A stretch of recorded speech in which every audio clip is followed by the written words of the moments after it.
Ruth, eu acho que essa parede aqui na exposição é uma das mais encantadoras, é uma das mais instigantes. Acho que a gente podia começar a falar a partir dessa parede mesmo, no trabalho do Munari. O que você acha? Eu acho ótimo, porque quando eu entrei aqui pela primeira vez, foi até no dia da inauguração, tinha um monte de gente, não dava para ver direito. Aí eu olhei essa parede, comecei por esse trabalho que eu achei encantador. E depois vi esse do lado e eu falei, nossa, eu fiquei encantadíssima. E depois é que eu procurei entender por que me encantou tanto, né? E depois eu vi uma segunda vez, aí sim, com muita calma, e comecei a refletir sobre isso, porque eu acho que ela sintetiza algumas das coisas importantes do trabalho do Bruno Munari. Que exemplos você daria? Ele se mantém muito contemporâneo, ele é muito potente em termos de cor e muito inusitado. E muito curioso também é o fato de que, apesar de ser extremamente geométrico, ele passa alguma coisa de organicidade, ele tem movimento, apesar das formas serem estáticas. Sim. Porque ele não tem simetria completa, porque ele não tem... Enfim, ele surpreende também por dimensões distintas. Um objeto imenso, uma escala grande, outra pequena. Então, com essa dinamicidade, ele assume um ar quase que orgânico, né? Sim, porque ele tem um movimento, apesar de estático. E, ao mesmo tempo, tem uma síntese que é a maturidade, um pouco que traz uma carga de observação da natureza, que provavelmente isso que se amálgama na produção do trabalho, talvez, né? Enfim, e você... Vai. E aqui também eu me surpreendeu e eu falei, por que eu gostei tanto disso? Porque é um trabalho, se você for olhar, ele é singelo. São peças pequenas, feitas de uma maneira super simples. É um pedacinho de madeira ou de compensado, não sei, cortadinho, é uma lâmina, né? São lâminas cortadas e que elas sugerem uma geometria, só que elas efetivamente são orgânicas, elas estão todas irregulares. E daí ele também viaja pelo universo do simétrico, do assimétrico, das polaridades, né? Então tem peças que são mais distantes de outras, de repente mais próximas. E as mesmas peças, por exemplo, aqui, a gente naturalmente pensaria em colocar essa peça no meio das duas, por exemplo. Ou então, ao contrário, afastar essa muito mais. Então ela é quase grudada, mas não é. Ela é quase distante, mas não é. E isso, o que eu acho impressionante, que é o oposto do que a gente aprende do design gráfico clássico, que vem no Brasil como o primeiro design considerado como design, quer dizer, que gerou a nossa academia, que é o design que provém da escola de que vem da Bauhaus, por sua vez. Exato. E não é porque o Bruno Munari é uma pessoa só intuitiva, ele não foi só intuitivo, ele tinha todo esse conhecimento, só que ele escolheu a intuição, né? Ele escolheu quebrar e trabalhar. Tinha um nível de precisão altíssimo e, ao mesmo tempo, ele consegue se apropriar disso para conseguir subverter essa mesma ordem.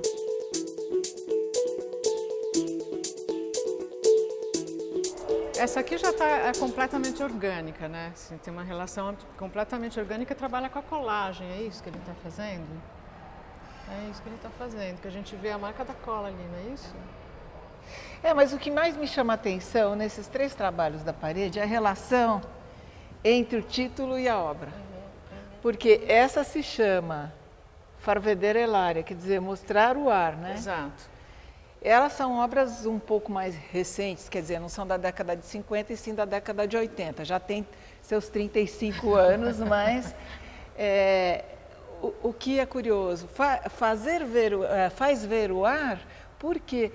Simplesmente porque são peças esparsas, né? Então elas mostram o espaço entre elas, só que ele não cai num clichê de uma representação óbvia, não é um ar azul, por exemplo, pelo que contrário, as cores não são necessariamente cores que remetem ao plano objetivo, Mas o que ele está falando do ar é esse espaço, subjetividade, um pouco. do ar, desse respiro. E tudo cortado à mão. É muito curioso, porque isso também me remete às aulas que ele dava, porque eu vi um vídeo onde ele junta um monte de criancinha lá no ateliê dele, né? E aí ele pega uns papéis coloridos, papéis e brancos também, para as crianças desenharem. E nessa hora, em vez dele dar um papelzinho para cada um, ele rasga pedaços de papel para cada criança. Então uma criança recebe um papel todo rasgado assim, comprido. O outro é mais quadradinho, o outro é menor, o outro é maior. Justamente para Cada um vai se apropriar da maneira que aquilo, do estímulo que aquilo gerar. Aí mostra a criança pintando e desenhando dentro daquele campo, que é quase um objeto, né? Porque um pedaço de papel rasgado. Sim, sim. E aqui também pelo título. título, que é teatrinho. Acho que é teatrinho 2 e teatrinho 3.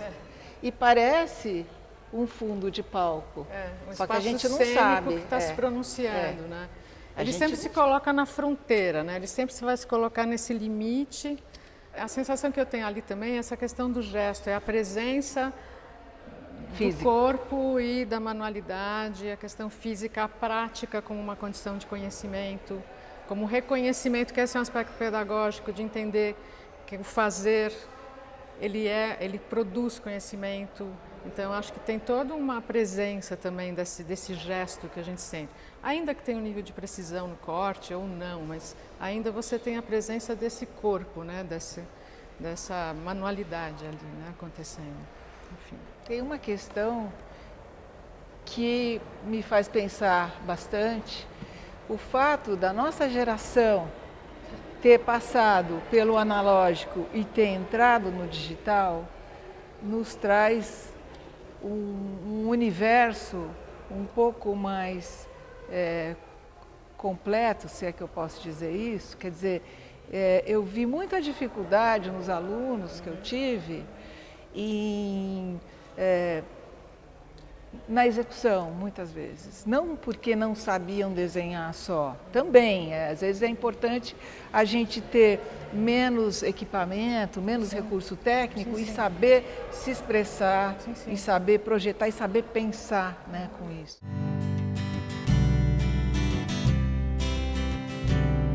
Outra coisa interessante no trabalho dele é que eu acho que assim, o Xerox, né? Hoje a gente olha o Xerox como uma coisa muito antiga, mas quando ele começou a trabalhar, o Xerox tinha acabado de ser lançado. Ele estava trabalhando com alta tecnologia. E era uma coisa prevista para reproduzir o múltiplo. E de repente ele começa a criar experimentações, né? Na hora que ele introduz um movimento numa máquina de Xerox, que é estática, além dele estar experimentando, ele também está trazendo uma presença física para aquilo. Me faz lembrar, isso é conhecer os processos de produção também. Isso também é um pensamento de designer, não só de artista. Claro. Conhecer o processo e subverter aquele processo, na medida em que ele põe um pedaço do próprio corpo, ele pode pôr a mão, ele mexe no papel que está lá. Exato. E ele não simplesmente usa de uma forma prevista.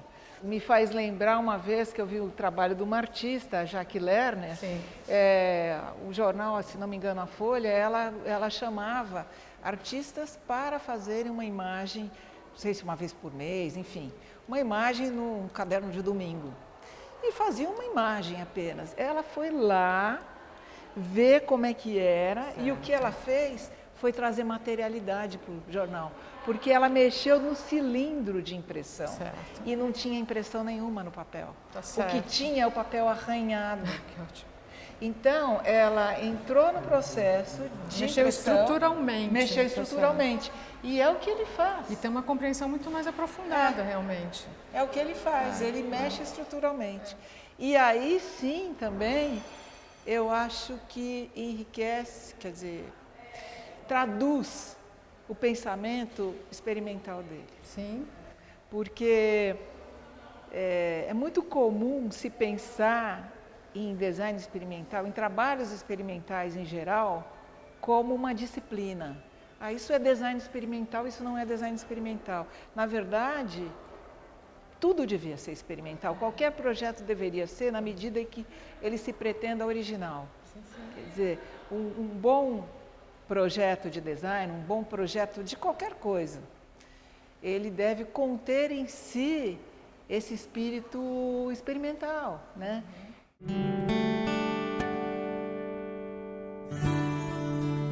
Nas projeções do lunário, o que ele tem é que ele pega a moldura de slide e ele vai colocar objetos, ele vai colocar coisas que acabam tendo a tridimensão e acabam, tá vendo? Acabam tendo a tridimensão e acabam trabalhando às vezes a própria polarização, onde essa profundidade de foco, quando ele mexe num projetor, conseguem também criar uma condição dinâmica, né? Porque é o que você fala também, eu acho que aqui ele traz uma condição de movimento, uma condição de que ele trabalha com uma coisa que é um pouco modular, mas ela vai se repetindo até chegar ao infinito, se for o caso, ele aumenta as possibilidades e aqui são alguns trabalhos experimentais, são provocações, né, onde ele usa a moldura slide, essa tridimensão colocada ali, brinca, hora com a cor, hora com a profundidade de foco, que é um pouco próximo do que ele fazia com a luz polarizada. Então, fazer você redescobrir as coisas. Diga. Eu diria que da mesma maneira que ele introduz, por exemplo, o movimento aqui, ele introduz tridimensionalidade na projeção. Exatamente. Quer dizer, ele subverte na medida em que ele fala, por que tem que ser plano? Exatamente. Por que não pode ser tridimensional? Por que tem que ser estático? Por que não pode ser dinâmico? Quer dizer, ele vai introduzindo elementos, né, dentro do que ele vai subvertendo o que é convencional. E ao mesmo tempo tem o espírito de quem está jogando, né? Ele tem a presença do jogo, do bom humor, da pesquisa, é uma coisa que traz um dado instigante.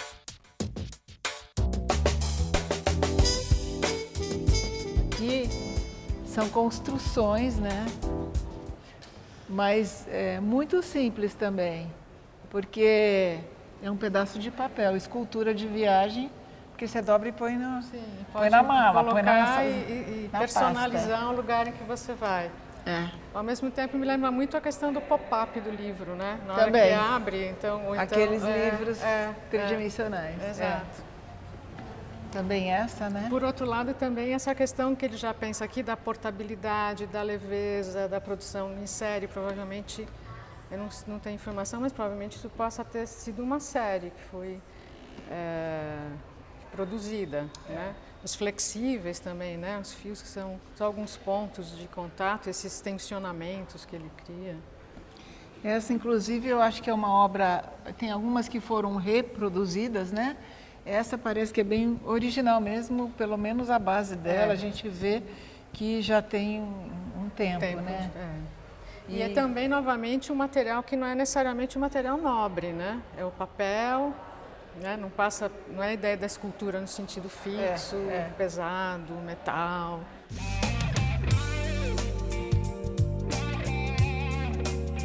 Aqui eu acho que a gente já coloca ele na condição do designer, né? Quando ele já vai para uma produção de um objeto útil, não é mais uma máquina inútil.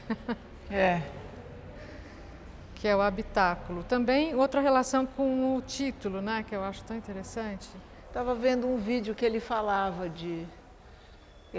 sobre essa peça que ele fez para, não sei se os filhos dele, né? E que ele fez para servir como beliche, porque ele achava a beliche muito pesada, fazia sombra embaixo, enfim. E também era um objeto pela liberdade, né? De uso mesmo, de como ele era ocupado, etc. Já estão sugeridas todas as formas que você tem de se relacionar corporalmente com subir, atirantar, colocar, transformar em estante, em mesa, casinha um pouco. É um esqueleto a ser ocupado, né? Ele falava também que basta você colocar um pano colorido em cima, você ocupa e faz quase que a pele dele, né? É um esqueleto para ser preenchido tentar com os objetos. ser o mais neutro, né? E muito desses trabalhos do Bruno Munari se relacionam também com a existência da empresa Olivetti. A Olivetti, na ocasião, era uma empresa que tinha uma preocupação nos seus anúncios, nas suas embalagens, no design das próprias máquinas e das peças. Produziu mais tarde, quando a gente fala de uma produção modular, a gente está numa fase pré-computação, não é? E ela teve uma importância muito grande. A empresa, os donos da Olivetti, pensavam que as pessoas tinham que ter uma cultura visual complexa. Então, eles tinham peças publicitárias que tinham uma pesquisa gráfica mais contemporânea. Então, a presença do Olivetti também neste momento, né, e dentro da produção, entre eles, do próprio Bruno Munari, é uma questão a ser considerada. Não à toa ele colocou essa máquina, que inclusive aparece nos projetos dele, né, que é uma reprodução fiel da Olivetti. Né? Então, e aqui a gente vai ter essa múltipla função, né? Então, essa liberdade, como você coloca, que é... Fora que é escada isso aqui também, Exato, né? A escada, a própria você põe na altura que quiser.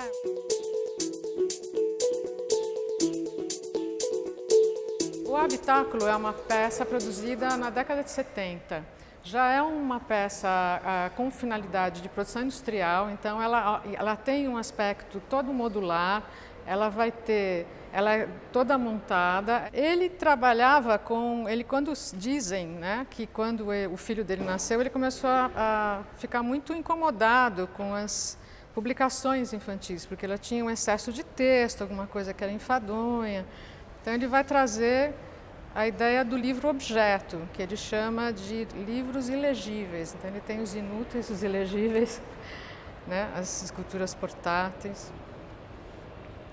Onde a estrutura do livro em si mesmo é que o livro não é para conter a narrativa, mas ele em si mesmo já é a narrativa.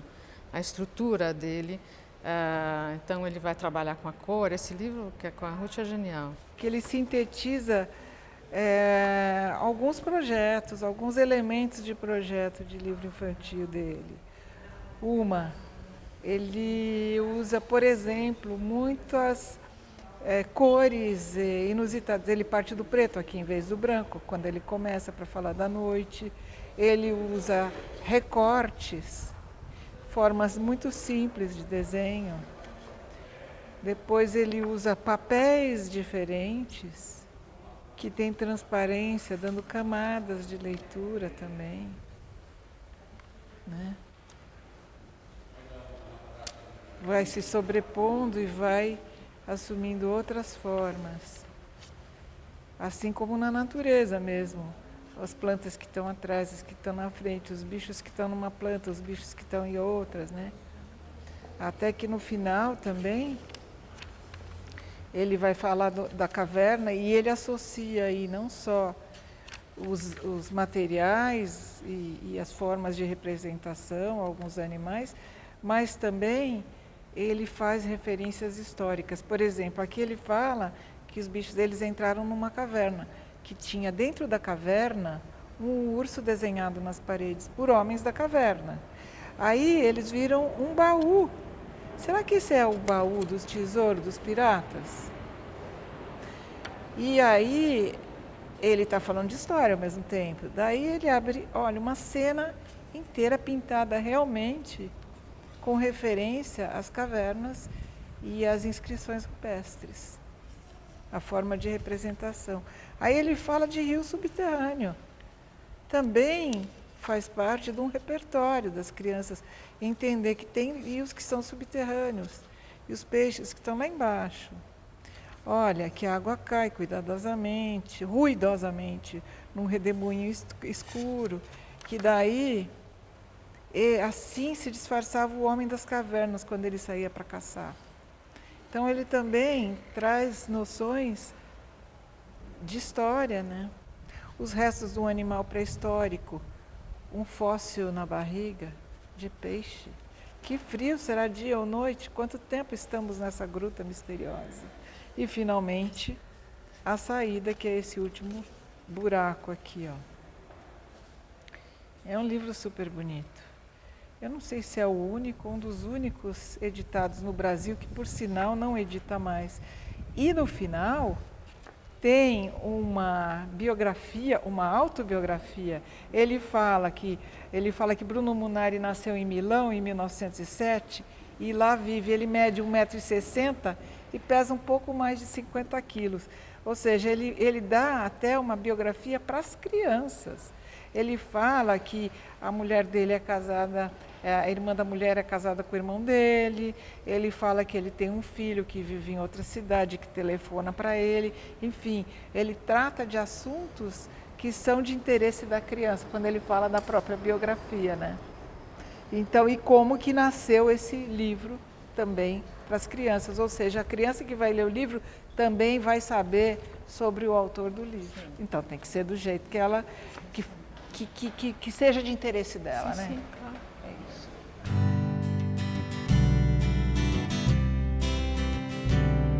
Ele pega toda essa série de ilustrações infantis que contam que, né, reza a lenda que a partir do momento que ele teve filho também, que ele começou a ter essas preocupações. Os livros objeto, esses livros que ele chama de ilegíveis, a gente tem um deles que dá para folhear também, ora trabalhando com a transparência do vegetal, ora com essa sobreposição de folhas recortadas. E esse cartaz é muito legal, que chama-se Uma Pesquisa da Comodidade de uma Poltrona Desconfortável. Então essa é uma das questões de humor dele, que eu acho que ficam muito bem expressas nesse cartaz.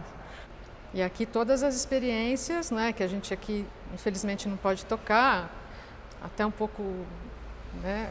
Por aqui você já vê, ele fala que aquele livro que eu mostrei da noite vem desses livros ilegíveis. Sim. Aqui a gente vê um exemplo, as páginas em papel vegetal, que tem transparência, ele traz já dessas experiências que ele fez e os buracos dos outros livros, os cortes dos outros livros, e naquele ele mistura ilustração, transparência, recorte. Ele usa toda essa cores, pesquisa. papéis coloridos.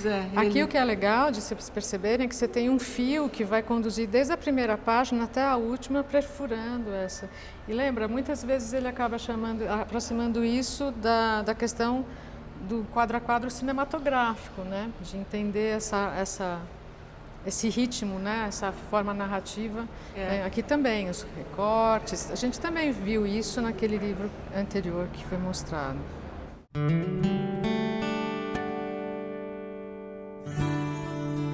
Você tem aqui agora algumas séries. Essa é uma série de livros infantis que foi publicada. Você vai ter, olha, vários tipos de materiais, superfícies, transparências, cortes, perfurações, né? Aqui é uma série de livros infantis que foi publicada. Aqui também é uma... Ele escrevia, ele tinha alguns artigos que também se transformaram em livro, né? Essa aqui é genial, olha. Suplementa o dicionário italiano, são só gestos. Gestos, o dicionário italiano, suplementa. Aqui, ele fez essa série aqui logo depois da Segunda Grande Guerra. E é um jogo de peças modulares que são feitas no intuito de criar uma arquitetura, tá vendo? É uma caixa de arquitetura que ele chama. E algumas pessoas colocam essa condição de estar logo depois da Segunda Guerra como um meio de trazer essa tentativa de reerguer, de repensar a vida a partir daí. Aqui ele tem um jogo onde você constrói, vem ver. Tem algum jogo onde você constrói o livro, então são lâminas transparentes, você vai compondo a sequência que você considera. Esse livro da laranja, por exemplo, aqui é um livrinho pequenininho que vem a partir de uns artigos, de onde foi publicado um livro que aqui no Brasil foi lançado como Arte como Ofício, onde ele trabalha e descreve a laranja como se fosse um produto de design industrial. É muito interessante.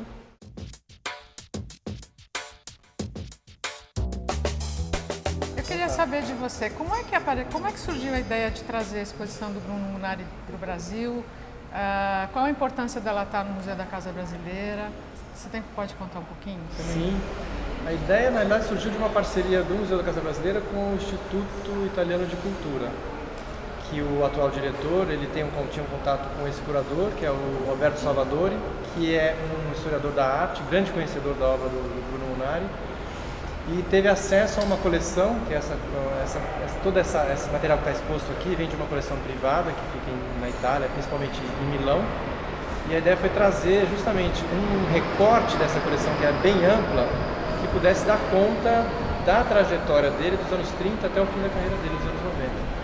E aí a separação ficou no hall, tem a apresentação dedicada aos livros dele, né, toda a parte experimental dos livros. Aí temos uma introdução do período que o próprio curador define como tardo futurista, que é o início desse período, e nos anos 60, aqui na sala principal, temos também uma peça de 79, que o museu fez questão de trazer algumas peças, uns produtos, embora ele não tenha sido um designer de produtos, mas algumas peças, inclusive, que ganhou o Compasso d'Oro, que é o habitáculo. E na última sala a gente tem o período do positivo e negativo, e a escultura que faz a projeção de sombra, enfim, para um pouco dar a ideia geral desse ideário, né, do Bruno Munari e dessa experimentação.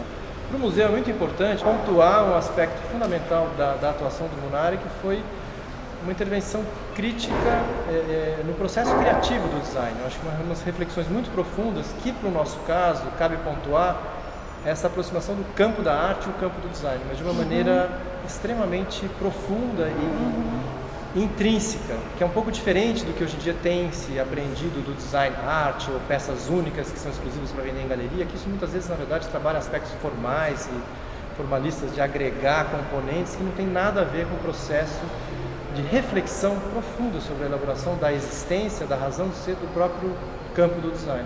Então, acho que com isso a gente consegue, através da obra do Munari, abrir um pouco essa reflexão.